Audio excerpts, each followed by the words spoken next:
Kini ang pagtuo nga Katoliko. Kini si Sok Fernandez dunay mangutana si Dong Sian. Si Jesus miingon, ang mutuo kanako maluwas. Gikan sa Juan 3, versikulo 18. Akong pangutana, ang relihiyon o iglesia dili makaluwas. Di ba? Mao kadto ang pangutana ni Sian nga ang relihiyon o ang iglesia dili makaluwas.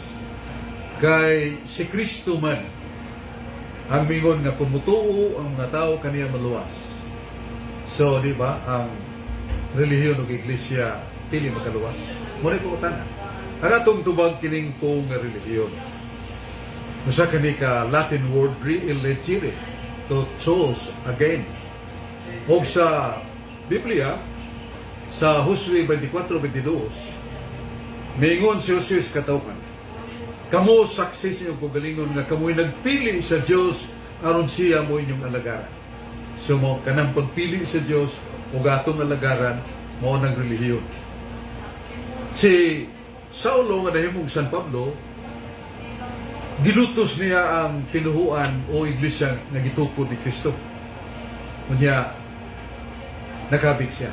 So sa kamilagro, o siya mingon nga ako kaniadto sa tinuuan sa akong ginikanan, mainiton kay ko sa pagtuman. Pero karon ang mga tao nagingon, dili ba kining tawhana ng lutos man sa tinuuan o pundok ni Kristo karon nasakop naman siya.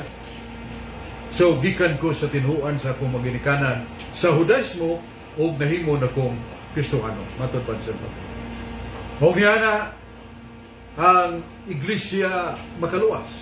Nasa mabasa nato sa buhat 9 versikulo 31. Pero unahon nato ning buhat 13:47.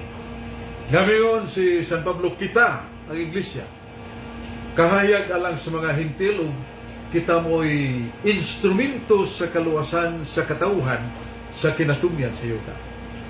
O kanang poong Iglesia Katolis sa Grigo na nas Biblia. Nagyon, himinon, Iglesia Katolis Teis, Judayas kay Galileas kay Samarias. So na ang the church throughout or the church universal. Iglesia nga makailapon, Iglesia Katolika. Muna itong tubag sa pangutana ni Sian.